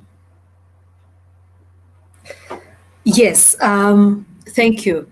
I wanted to add that one of the key things for you to be able to plug in is identify yourself as a caregiver. Think of it like the Olympic circles, right? Within the community, think of the 5 Olympic circles, and any change in one of the circles will effect change in the other 4 circles, right? So whether you're a neighbor, whether you're a sister, whether you're the guardian, the teacher, the whoever is involved in the well-being of this child, if anything happens to this child, then your next one, identify yourself as a caregiver, so that then you are able to ask questions to yourself that include what role, what angle of caregiving am I involved in, right? If you're the primary caregiver, then you know the bulk of the work is on you. And the bulk of the work involves that when you go to hospital, when you go to the police station, that you're able to assert and say, I am the caregiver to this child. I am the one who can bridge in whatever information that you need from this child. I am able to add to it. Because there are times you will go maybe to hospital and respectfully they will ask for you to step outside, right? It is important for you, even if you have to step outside, say, but I would like to come back in and give my version and say what it is I have seen, right, with this child. If you are the teacher, what have you noted from the time that was the violation was reported to now? Key in and don't just say, unajua sikuulizwa, don't usijitoe, because those 5 circles, whatever happens to the one circle affects the other 4 circles. Also, as a caregiver, realize that you need help yourself. You need education, you need psychosocial counseling. Depending on how relationally close you are to the child or to the survivor, you are going to need support. Sometimes we go through grief and we don't even know that we have gone through grief or that we are going through grief. And even the well-wishers who come, again, the focus is on the primary survivor, right? And they do not see or recognize you as the secondary survivor of whatever violation that has happened. So you will need to go out and reach out for counseling. You will need to call a friend. You will need to, if you feel inclined to mask something or to deny it, talk to someone about it, a trusted person. Talk to a professional about it, because the better you get, the better you're able to help another person. If you go into maladaptive coping mechanisms, for sure, you will harm the child even more. For sure, you will harm the survivor even more. If you go into denial about whatever has happened, then you will still harm not only yourself, but the survivor even more. So reach out. But it all starts with you realizing that you're part of that network. It starts with you realizing that you are a caregiver and you have been affected by this, so that then you can reach out. Don't walk at it alone. Don't go at it alone. Don't disappear huko hivo. Don't shift the blame. Even if you shift it for like all of 2 minutes and then, take responsibility. It requires strength. It requires inner resilience, and we don't always have that available to us. Reach out for it. That's how to plug in. See your part in the 5 circles, the 5 Olympic circles. See your role in there.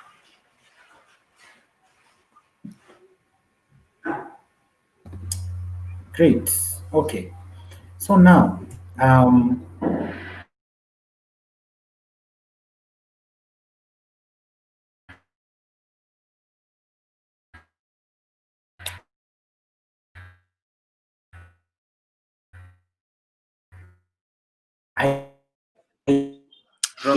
Robin, we're losing you, Robin.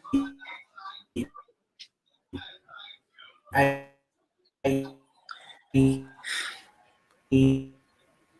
me just Come back, mute him. Robin.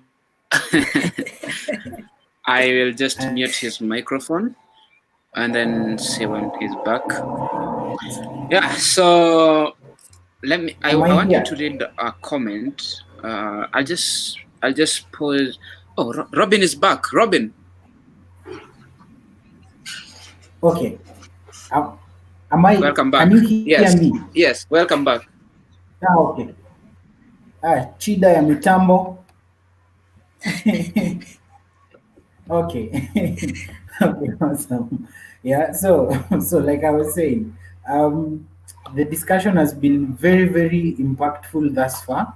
I'm seeing there are still a few more comments down here, but I want us to have a round of like a round of remarks because we are tying down the conversation. I am still working to see if we can have Tella brought back in, uh, but I want us to tie down the conversation so that we can prepare for tomorrow's conversation. Please, I want our panelists to tell us currently what initiatives are they doing. I'm seeing Tella is back, but even when we will be completing the discussion, I will want our panelists to tell us what different things they are doing right now, what activities they engaged in, and basically give us a parting shot, what you'd like people to know. But before we get there, I want to confirm. Tella, are you with us? Yes, I am. Awesome. Tupeleke mbele na performance. All right, sawa. So nilikuwa nasema before we get to the performance, it's also good to know before we let it get to that point where our children are abused without us knowing. Before sana we engage them and know the different ways we can be able to talk to them and create a safe space for them to feel like they are free to communicate to us, because kuna watu wengine like the kid who alikuwa jana kwa news who got lost for I think 2 weeks and then akapatikana in Murang'a. The lady was in shock. She's 17 years old. Alikuwa mpotea. The lady was in shock. Hadi alikuwa anashindwa kuongea, anashangaa what could have happened in their 2 weeks. The only thing she said was alipatana na mtu kwa soko akamwambia nitakuua if you don't go with me, you know. And from her state of mind, she was not in a good place. So I think it's also good for us to know how we can be able to engage the kids so that they are able to open up in whatever they are going through, so that we can know how we can help them for our child abuse. So the piece that I had prepared 2 pieces, one about child abortion, a lady who is being forced into abortion by the parents and being feeling the pressure from the peers and also the boyfriend, but she does not really want to do it. And another piece about child trafficking. But I'll start with I'll do one because of time. I'll do the abortion piece.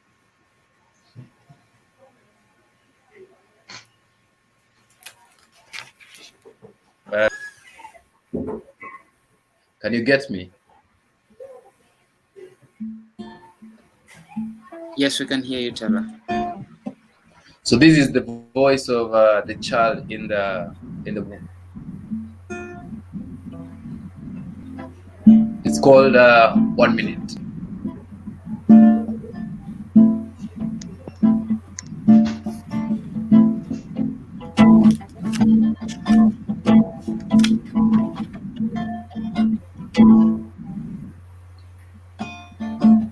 Na feel closer kwa crowd anytime congratulations message inakuhusu masikio yako loud imekuwa defined na positions iko compromised smile imekuwa defined na go up ya unwanted morning sickness kifo ukinipa the highest speed kila time na weka mnadani na thoughts zako na juzi. Haya nionea wivu jinsi navyoipita kwa ujuzi, kilio kimekuwa kama mchuzi kila time na karibia kuonja the light of another day.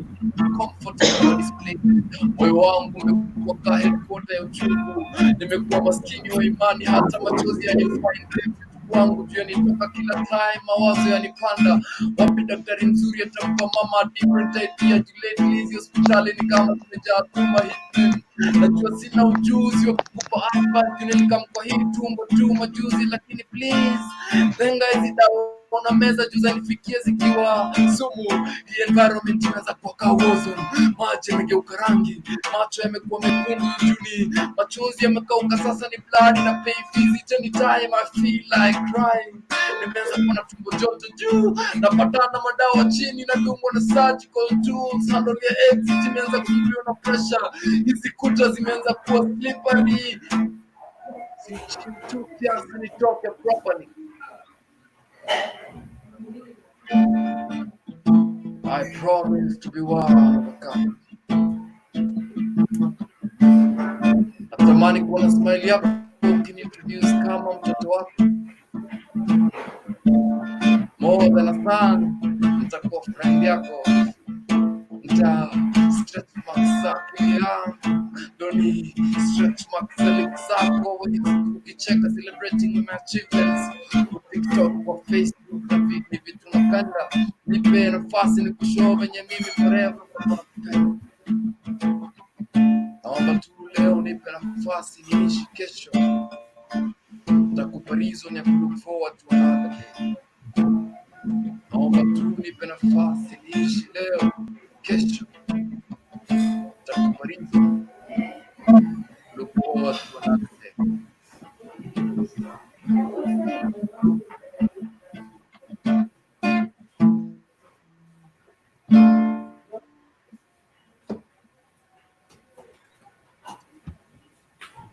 Yeah. Thank you. So that is, And look forward. We need the lyric. Yeah. Hey, you should send us the lyrics.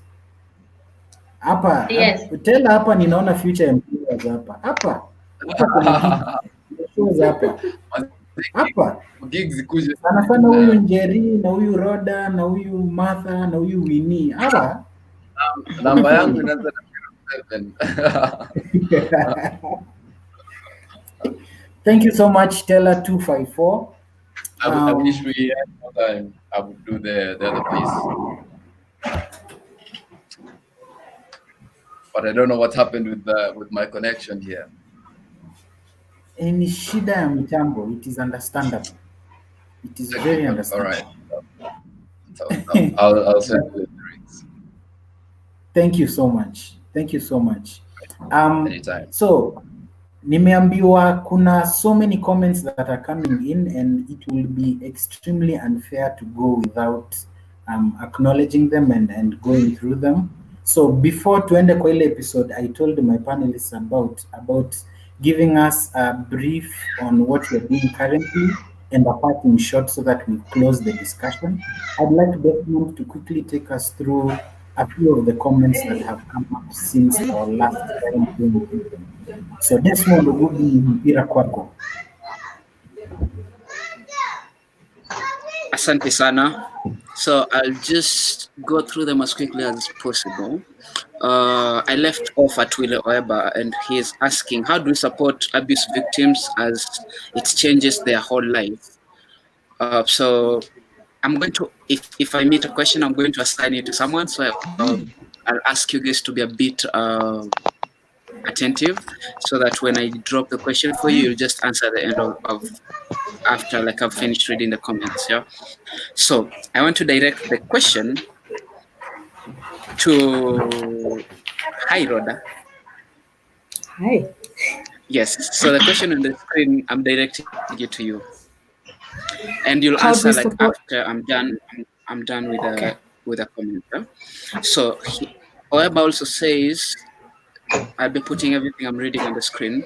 That's abuse. A child should be left to be a child and grow a child, not work. If you subject a child to work from an early age, it will catch up with them later. Louis Otieno says no, I'd already read that. I'll go to Peter Otiende. In the wake of raising number of child pregnancies during this pandemic, I would also love to understand the presenter's perspective on the need for age-appropriate sex education for children. Hi, Jerry. Hi. That will be a question. Okay. You'll Do have we to answer now that. or later? I know later on. Winnie, this is for you. So Peter, still on Peter, he says, and how do we ensure that this? No, it will still go back to back to Njeri. It ties to the question that I've just asked earlier, from the question of sex education and when is the appropriate age to actually start educating kids on sex education. Peter asks, and how do we ensure that this information helps them make healthier sexual choices instead of encouraging them to participate in sexual activities? Yes. Next person is Jazz. Jazz Python says parents are squarely to blame for neglecting their children. Peter Otiende, thank you, Peter. You've been so active today. I like that. Sexual exploitation is a very rampant form of exploitation under child trafficking, and understanding how to protect children from this vice is very instrumental right now that they are at home. I'll go to Ayungo Kalisto. He's answering to a previous question that Jazz asked. Hi, Jazz. You have a good observation, but this topic can be endlessly discussed. I think he is talking about neglect of children. History Network who are our host. I think this was a statement that Rhoda said earlier when she was referring from a parent from Northeastern. Brian Nabuti says holistic approach in child protection. And Winnie, this is a tough jargon for people like me. What can you tell us about this holistic approach when it comes to child protection? Because some of us, we are like holistic and we don't know. We first of all just had the definition of child trafficking today, and now people are telling us about a holistic approach to it. So can you type that down? Yeah. Jazz also says he's answering to Kalisto. We need a paradigm shift to actively engage parents and the community at large. Civic education has not done enough. That's why we need to adopt political education. Wow. Okay. Martha, what do you think about that? That will be for you. Peter Litiama says, great insights. Child abuse in most cases is deemed to incline towards the girl child. We forget that we expose the boy child to abuse when we let that small boy in the village play without shorts. I honestly want any of you to just comment on that statement, because I feel like it's important that it's addressed. Yeah. And if you don't, if the question is not clear and you've forgotten at some point when I'm already past it, just let me know and I'll put it on the screen. Willie, that's an answer to Will Weber. It depends on the type of work you give your child. Children have rights and also responsibilities. Jazz says, yes, Brian, we need a paradigm shift. And also Jazz is answering to a statement that was made earlier by Rachel Stephanie. And he's like, Rachel, it depends on the level of abuse and other dynamics they are in. Indeed, you cannot compare a child from Kwale and Nairobi. On masks, our leadership and CSOs, fraternity, need to do the needful. We have done that in Kwale. Thank you, Jazz. If that's the case, that's really brilliant. Willie Oeba says, talking talk taking your child to the farm all day as a question was posed is unacceptable. And he finishes off by a response to Jazz: as much as they will grow into responsible humans, their development will be affected and this will catch up with them later in life. In life, childhood shouldn't be taken away from a child.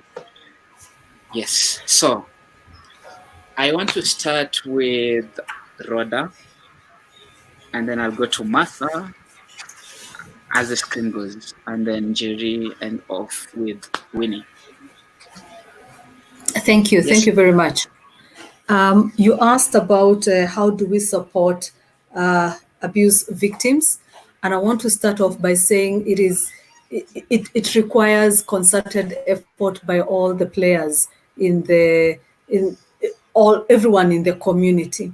There are the ones we call duty bearers, and that is the police, the hospital, the court, human rights activists, uh, and though they can be supported to support the survivors. And I also want to underline the word victims. Let's cross that out altogether. Victims has a negative connotation of you're a Helplessness. victim, that's it.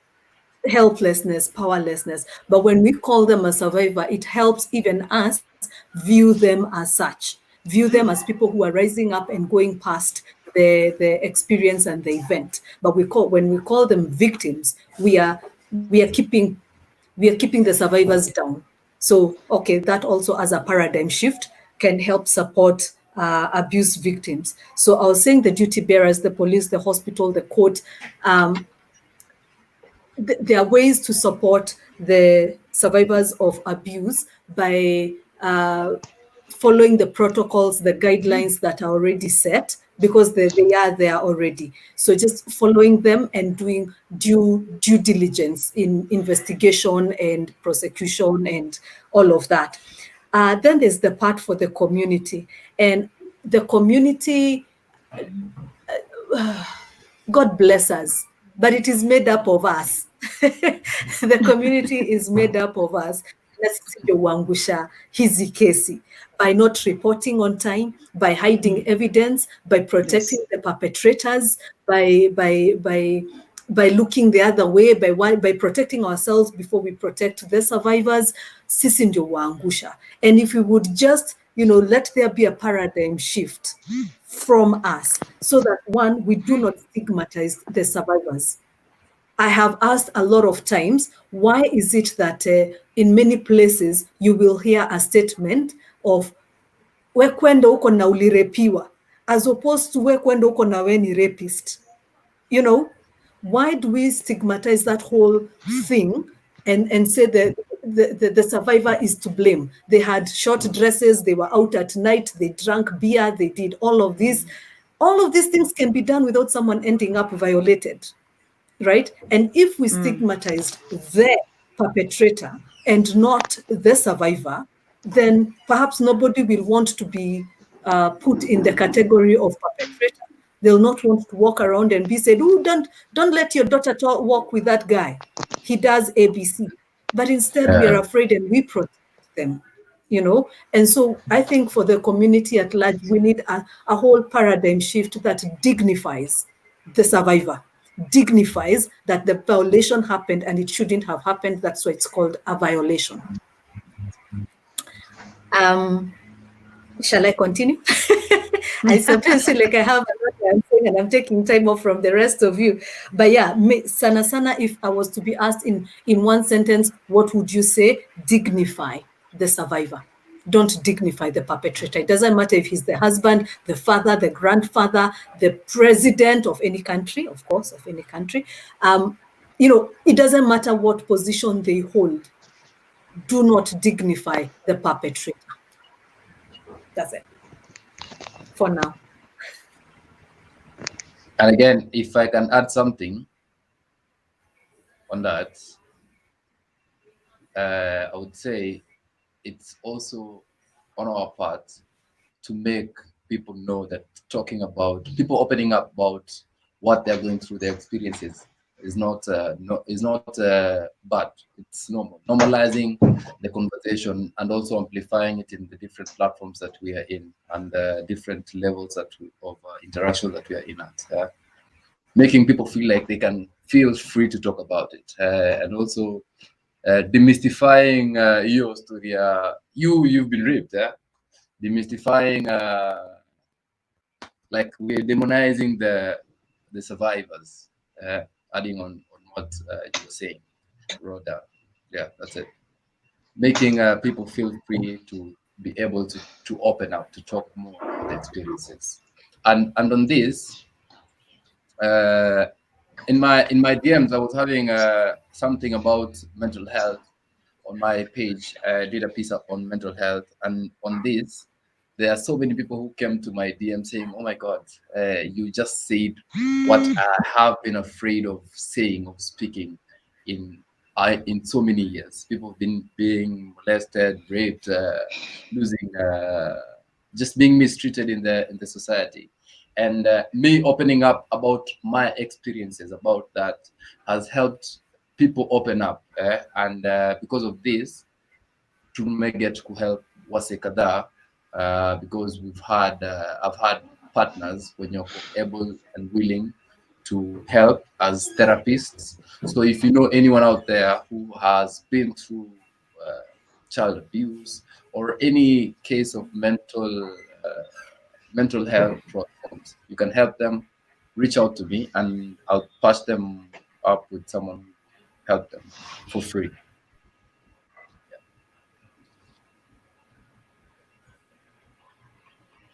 Over to you, Robin. Okay, I was to go next with a question. Yes, please. And it is about actively engaging parents and the community at large, which I think Rhoda has also touched on heavily. But the issue here from Jay-Z does see is about civic education having not done enough, and therefore they need to adopt political education. I think the issue is just civic or political, those are just the vehicles we use to pass the information. And what I know about information is it has impact in its consistency. So for example, today we have this very good webinar, we have given the information. But if it stops here, the impact is very small. So we need to consistently pass the information, whether you want to do it through civic education or through political platforms or through the pulpit or through webinars and all these things. We have to be consistent and very deliberate about how we are doing it, who we are targeting, and how we are passing that information. And most importantly is what information we are passing. So if we focus that way, then we are not tied to a certain way of doing it. We can explore all these options as long as we reach community as a whole. So there's a child within the community. There are other people within the community. We need to do it all of them, because all of us have a role to play in child. Yes, thank you. Over back to you. I think I disappeared for a second. Jiri, Yeah. to answer a question, right? Yes. We were talking about age-appropriate sex education, right? That was my question. Right. I'm an advocate for sex education being given age-appropriately to children because, number one, it helps them identify how to take care of themselves, how to identify a predator, and how to be able to actually tell their caregiver that somebody is coming on to me in certain situations. If we let our children live ignorantly, then they will not know that this is not right. Let's say, for example, a predator comes to your child, this is somebody who they know, it's probably somebody who lives around them, and and tells them, let's say, for example, gives them sweets or whatever, and starts, to groom this child. If you have given this child enough information to know that this shouldn't happen to them, then the child will obviously come and tell you. But if the child is not aware, they will just assume this is part of socialization. So I am, of course, an advocate of appropriate sex education being given to children so that they can also be able to be protected, because a child is a child. And obviously, when they look out to authority, they assume properly that this person has their best interest at heart. And yet this is a person who, instead of protecting them, is out to prey on them. I think there were 2 questions and I didn't get the other question. There were 2 questions which had been tagged together. We forgot. Oh, it was something about, was this a second question? Great insight, child abuse. No, this wasn't my second question. It's all right, I guess. Anderson. Let me just get it then. As she finds her second question, as she gets, as you get the second part of that question, allow me to just mention that sometimes we think or we are intimidated by sex education because it sounds in our ears a lot like what we were told or not told growing up as parents. And if as a parent you are told, sasa umekuwa wa miaka mingi ukicheza na mvulana utapata mimba, the end, and that was as far as sex education went. As far as sex education went for you, then chances are very high you will not know how to articulate what it is you want to articulate. And I want again to still put the burden on the people in authority and parents in this case, that read up, attend seminars, go for online classes, do whatever it is until practice in front of the mirror.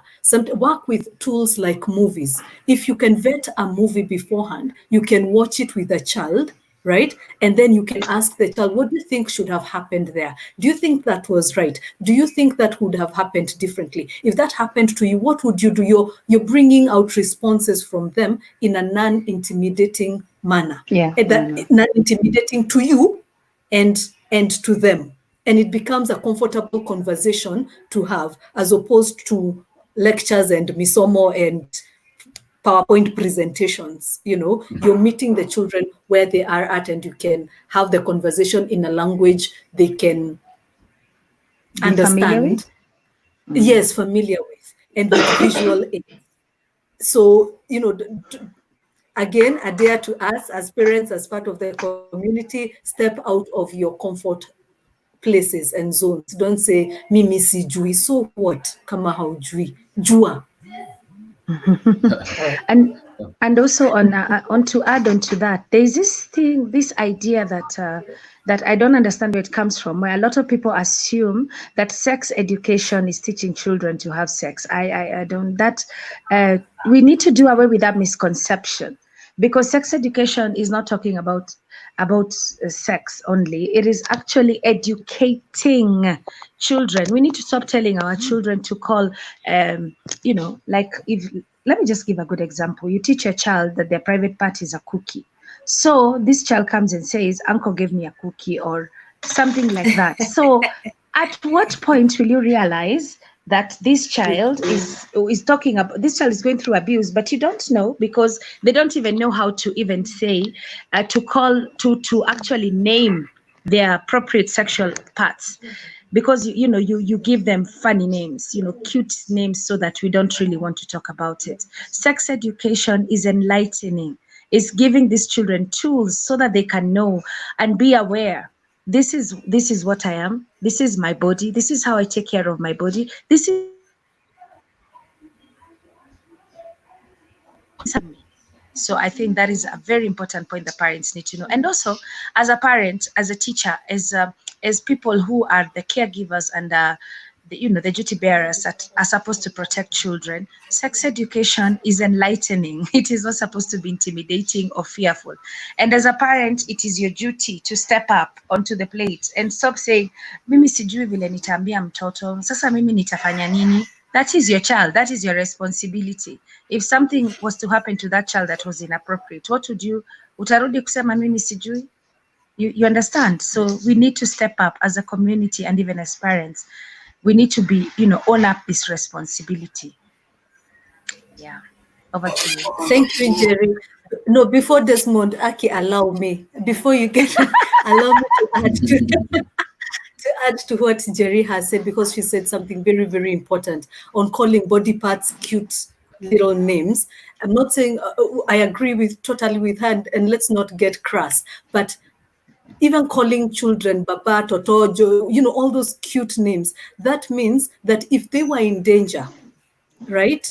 If you are in danger, if the child is in danger, and I know this child as John, because that's the official name, but this child doesn't know they are called John, I cannot call them back. I cannot save them. I cannot help them.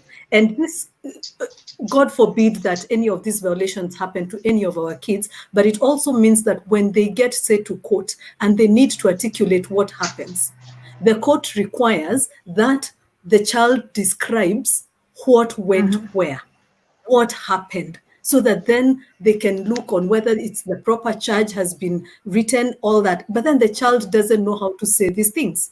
They do not know what, they cannot articulate and say, he put his penis inside my vagina, right? So they say things like, akaniguza, alingia ndani wapi, and cases fall out based on the survivors could not articulate. Alikuguza wapi, alifanya nini, alinilalia ama aliniketia. That is not a crime. Kuketi sio, it's not a crime. And they have got to be able, like I can't forget your name, 254, Tella 254 was saying, normalize talking about these things. Normalize these words, normalize body parts, normalize saying these things, so that then when need be, either to protect yourself or to retell the tale, you are able to say these things. Isikuwe ati kama vile mimi niliambiwa, isikuwe wenye mimi niliambiwa mtu akijaribu kuleta hapa mtoto, shauri yako. That was it.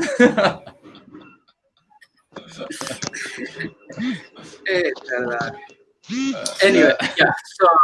So, Jerry, your second question, you guys have already answered. It's what's on the screen. Okay. It's been already answered. So I'll just pass this to Robin so that he can tie it down. Hi, Robin. Hi, Desmond. Thank you so much. Yeah, so our time is far much gone. I'd like us to just give our parting remarks, and as we do that, I want to invite everybody who is watching us to tomorrow's discussion. Tomorrow we'll be touching on something that is very close to what we have talked today. We are going to be talking about rape, incest, defilement, teenage pregnancy. And I feel like these are things that have interestingly increased in the percentages with which they occur over the past few weeks and months that have just elapsed. So join us tomorrow again. Remember, this is a broadcast brought to you by Peace Tree Network. Peace Tree Network is available on Facebook on the page you are currently watching us on. Don't forget to like. We're also available right now as we speak on this live feed on YouTube. Don't forget to like and subscribe to the channel, because we will be having more and more of these discussions as we proceed forward, because these are things you don't talk of once and then you let go, because they keep on developing as the times go. So we'll be engaging all of you on these platforms on issues such as this and on other thematic areas that we work on at Peace Tree Network. So in very few seconds, let us all give our parting remarks, and we call it a broadcast. Yes, I will start with you, Njeri.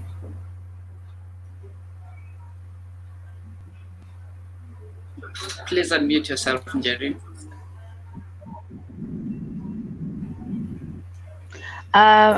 We need to protect our children.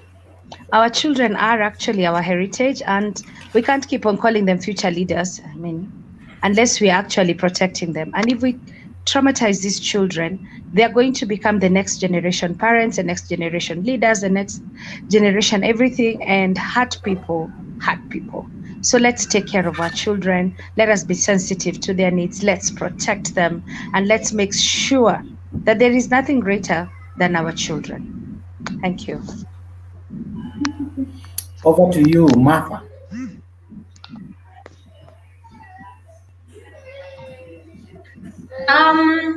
My to everyone, all of us have a role to play in child protection.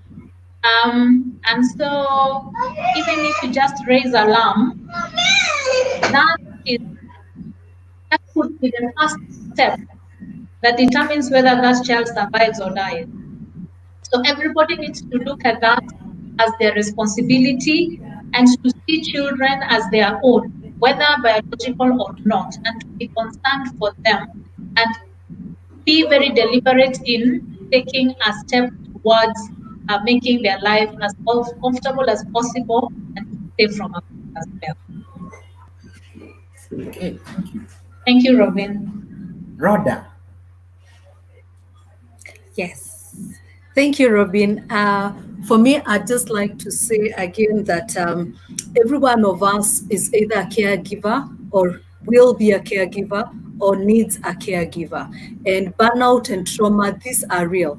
These are real phenomena for caregivers. We at Suruvi are bringing psychosocial support affordably to your gadgets and to your homes. Join us every Thursday at 3 o'clock for conversations like this on various contributors of trauma, of burnout, and how you can manage them. It is psychoeducation for free. Come join us every Thursday.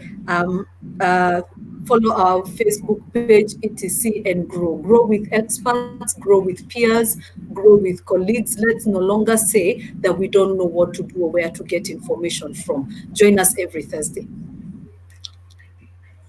Okay, thank you so That's much. it, Robin. Teller 254, parting shots. Yeah. Thank you so much, Peace Tree, for having me on this conversation. I've learned so much in regards to child trafficking and also child abuse. I think who are watching, wasanii ni kioo cha jamii.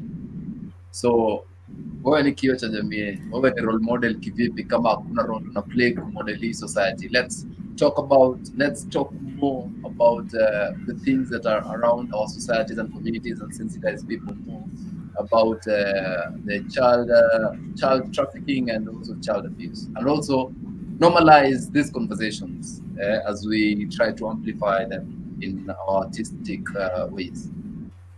Yeah. Thank you so much. Okay, thank you so much.